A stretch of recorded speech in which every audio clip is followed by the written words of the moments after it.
तुला राशि वाले मेरे प्यारे दोस्तों, क्या आप जानते हैं कि 6 से 12 अप्रैल तक का यह हफ्ता आपकी जिंदगी के विरोधियों और कर्ज के खात्मे का हफ्ता है।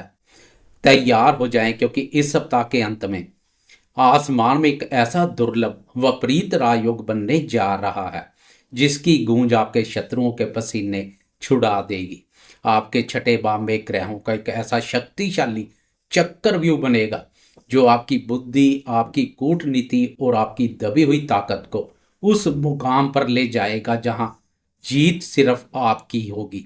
क्या आप उस नीच भंग राजयोग और विपरीत राजयोग के लिए तैयार हैं जो इस शनिवार आपकी परेशानियों के अंत की शुरुआत करने वाला है? तो चलिए इधर उधर की बातों में समय खराब किए बिना सीधे इस सप्ताह की उस ज्योतिषीय हकीकत को समझते हैं जो आपको एक विजेता बनाने की पूरी ताकत रखती है। नमस्कार दोस्तों, मैं हूं आपका दोस्त एस्ट्रोलॉजर राजेश कालिया और आप देख रहे हैं आपका अपना पसंदीदा और भरोसेमंद चैनल अक्षित एस्ट्रो मास्टर। मेरे तुला राशि वाले दोस्तों, कैसे हो दोस्तों? अप्रैल महीने का यह दूसरा सप्ताह आपके जीवन के लिए एक नई ऊर्जा और बहुत बड़े रणनीतिक बदलाव लेकर आ रहा है। इस हफ्ते ग्रहों की बिसात कुछ ऐसी बिछी है कि बुध देव आपके पंचम भाव से निकलकर छठे भाव में जाएंगे। यहाँ वो ना केवल नीच भंग करेंगे बल्कि विपरीत राजयोग भी बनाएंगे और बुध आदित्य राजयोग भी बनेगा। भले ही सप्ताह की शुरुआत धन को लेकर थोड़ी भाग दौड़ वाली हो, लेकिन जैसे जैसे सप्ताह के दिन ढलते चले जाएंगे आप अपने विरोधियों पर भारी पड़ते चले जाएंगे। सबसे पहले गहराई से एक नजर डालते हैं इस सप्ताह की ग्रह गोचरीय स्थिति पर। दोस्तों, इस समय देवगुरु बृहस्पति आपके भाग्य स्थान नवम भाव पर संचार कर रहे हैं, जो मिथुन राशि पर बैठकर आपको ईश्वरीय सुरक्षा प्रदान कर रहे हैं। केतु महाराज आपके 11वें भाव लाभ स्थान पर डेरा डाले हैं, जो आपकी आय में अचानक उछाल तो लाते हैं पर मन में कुछ असंतोष भी देते हैं।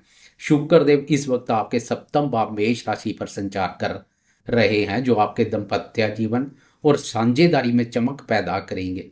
लेकिन सबसे बड़ी हलचल आपके छठे भाव यानी रोग, ऋण और शत्रु स्थान पर है, जहां सूर्य, मंगल और शनि की तिकड़ी पहले से मौजूद है और इस शनिवार यानी 11 अप्रैल को बुध भी वहां प्रवेश करेंगे, जिससे एक अत्यंत शक्तिशाली विपरीत राजयोग का निर्माण होगा। चलिए अब हर पहलू पर विस्तार से चर्चा करते हैं। सबसे पहले बात करते हैं आपके स्वास्थ्य की। स्वास्थ्य के मामले में यह सप्ताह आपसे बहुत सावधानी मांग रहा है। छठे भाव में चार चार ग्रहों का जमावड़ा होना बता रहा है कि आपको अपनी पुरानी बीमारियों के प्रति लापरवाह नहीं होना है। विशेषकर पेट की समस्या, इन्फेक्शन या शुगर की दिक्कत परेशान कर सकती है। शनि और मंगल की युति हड्डियों या नसों में खिंचाव दे सकती है। हालांकि नवम भाव के गुरु की अमृतमय दृष्टि आपके प्रथम भाव पर है, जो आपकी रोग प्रतिरोधक क्षमता को बनाए रखेगी। बस आपको नियमित व्यायाम करना और बाहर के खाने से परहेज करना है। अब बात करते हैं शिक्षा की। तुला राशि के विद्यार्थियों के लिए यह सप्ताह संघर्ष के बाद सफलता वाला है। बुध का 5वें भाव से छठे भाव में जाना बता रहा है कि प्रतियोगी परीक्षाओं की तैयारी करने वालों के लिए समय स्वर्ण काल है। आपकी तर्क शक्ति बहुत तेज रहेगी और आप मुश्किल सवालों को सुलझा लेंगे। अगर आपका कोई एजुकेशन लोन फंसा हुआ था तो शनिवार के बाद उसके क्लियर होने के मजबूत योग बन रहे हैं। गुरुदेव की कृपा से आपको अपने शिक्षकों का पूरा सहयोग मिलता रहेगा। प्रेम संबंध और दाम्पत्य जीवन पर विस्तार से बात करें तो सप्तम भाव में बैठे शुक्र आपके साथी के साथ रिश्तों को मधुर बनाएंगे। अगर जीवन साथी के साथ पिछले कुछ दिनों से तनाव चल रहा था तो इस सप्ताह वह पूरी तरह से समाप्त हो जाएगा। प्रेम संबंधों के मोर्चे पर 11वें भाव में केतु थोड़े मतभेद दे सकते हैं, लेकिन शुक्र की मजबूत स्थिति सब कुछ संभाल लेगी। सप्ताह के अंत में आप अपने साथी के साथ किसी यात्रा पर जा सकते हैं, जो आपके रिश्तों में एक नई ताजगी भरने का काम करेगी। बस एक बात का ध्यान रखें, अपने साथी पर शक करने से बचें। अब बात उस क्षेत्र की जिसका आप सभी को बड़ी बेसब्री से इंतजार रहता है, भाग्य, करियर और आर्थिक स्थिति। दोस्तों, करियर के मोर्चे पर यह सप्ताह आपके रण कौशल को दिखाएगा। छठे भाव के शनि और मंगल आपको अपने कार्य क्षेत्र में शत्रुओं पर हावी रखेंगे। शनिवार को जब बुध यहाँ नीच भंग राजयोग, विपरीत राजयोग और बुध आदित्य राजयोग बनाएंगे तो ऑफिस में आपकी कूटनीति के आगे बड़े बड़े विरोधी ढेर हो जाएंगे। व्यापारी दोस्तों को कोर्ट कचहरी या पुराने विवादों से बड़ी जीत मिल सकती है। आर्थिक स्थिति की बात करें तो खर्चों पर थोड़ा नियंत्रण रखना होगा, क्योंकि छठे भाव के ग्रह हॉस्पिटल या कानूनी मामलों पर खर्चा करवा सकते हैं। लेकिन भाग्य भाव के गुरु यह सुनिश्चित करेंगे कि आपकी आय का फ्लो बना रहे। संतान क्षेत्र की बात करें तो संतान के करियर को लेकर आप थोड़े अधिक व्यस्त रह सकते हैं। बुध का राशि परिवर्तन संतान के लिए किसी नई नौकरी या किसी कंपटीशन में सफलता के द्वार खोल सकता है। उनकी सेहत का सप्ताह के मध्य में थोड़ा ध्यान रखना होगा, लेकिन कुल मिलाकर संतान की ओर से कोई सुखद समाचार आपको जरूर मिल सकता है। मेरे दोस्तों, अब हम वीडियो के सबसे महत्वपूर्ण हिस्से की ओर बढ़ते हैं, और वह है चंद्रमा का गोचर। चंद्रमा ही वह मन का स्वामी है जो आपकी रोजमर्रा की जिंदगी को चलाता है।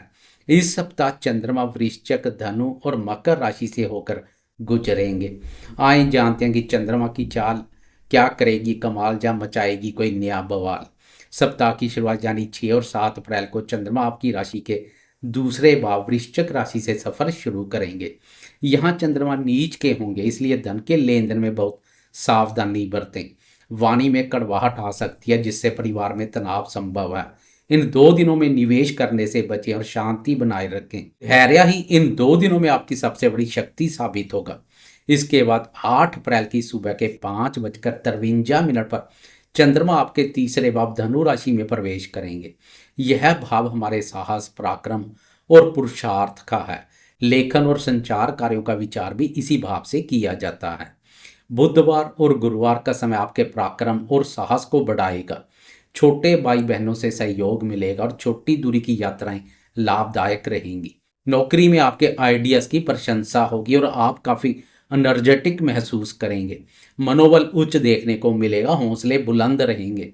इन 2 दिनों में आप जो भी मेहनत करेंगे उसका भविष्य में बड़ा फल मिलेगा। सोशल मीडिया से जुड़े दोस्तों को भी चंद्रमा की स्थिति का लाभ मिलेगा। चंद्रमा का गुरुदेव के साथ दृष्टि संबंध सोने पर सुहागे जैसा कार्य करेगा। मनोबल में वृद्धि के साथ भाग्य में भी वृद्धि होगी। फिर आएगा आपकी जिंदगी में बड़े बदलाव और विजय का समय। 10 अप्रैल शुक्रवार की शाम के 6:03 पर चंद्रमा राशि परिवर्तन कर चतुर्थ भाव मकर राशि में प्रवेश करेंगे। जैसे ही चंद्रमा यहाँ आएंगे, आपको मानसिक सुख और माता का सहयोग मिलेगा। घर परिवार में कोई शुभ काम होने की योजना बन सकती है। चंद्रमा की कर्म भाव अपने भाव पर दृष्टि करियर के दृष्टिकोण से भी उत्तम रहेगी। लेकिन शनिवार का दिन तुला राशि के इतिहास में दर्ज होने वाला है। 11 अप्रैल शनिवार को बुध भी राशि बदलकर मीन राशि में चले जाएंगे। बुध का छठे भाव में प्रवेश तुला राशि वालों के लिए महा ब्रेकिंग न्यूज है। अब आपके छठे भाव में 4 शक्तिशाली ग्रहों की चौकड़ी जमेगी। यहाँ बुध नीच के होकर विपरीत राजयोग और नीच भंग का फल देंगे। सूर्य और बुध का युति योग बुध आदित्य राजयोग का भी निर्माण करेगा। यह योग आपको उन कर्जों या बीमारियों से मुक्ति दिलाएगा जिससे आप सालों से लड़ रहे थे। आपके गुप्त शत्रु अब आपके सामने सिर नहीं उठा पाएंगे। शनिवार और रविवार का दिन कानूनी मामलों को सुलझाने और अपनी सेहत को नई दिशा देने के लिए सबसे शक्तिशाली समय है। कुल मिलाकर देखें तो तुला राशि वालों के लिए यह सप्ताह शुरुआत में वाणी पर नियंत्रण, मध्य में पराक्रम का उदय और अंत में शत्रुओं पर एक ऐतिहासिक विजय लेकर खड़ा है। ग्रहों की यह दुर्लभ युति आपको एक योद्धा की तरह जिताने के लिए तैयार है। बस आपको अपनी कूटनीति और गुरु के आशीर्वाद पर भरोसा रखना है। उम्मीद है कि यह विस्तृत विश्लेषण आपके आने वाले सप्ताह को बेहतर और खुशहाल बनाने में पूरी तरह से मददगार साबित होगा। अगर यह वीडियो आपको उपयोगी लगा तो इसे लाइक जरूर करें और तुला राशि के अपने सभी दोस्तों के साथ शेयर करना ना भूलें। ज्योतिष की ऐसे ही सटीक और शोधपूर्ण जानकारियों के लिए अपने इस भरोसेमंद चैनल अक्षित एस्ट्रो मास्टर को अभी सब्सक्राइब करें। मैं हूं एस्ट्रोलॉजर राजेश कालिया। वीडियो देखने के लिए आपका हृदय से धन्यवाद। मिलते हैं अगली वीडियो में, तब तक के लिए नमस्कार। जय माता दी।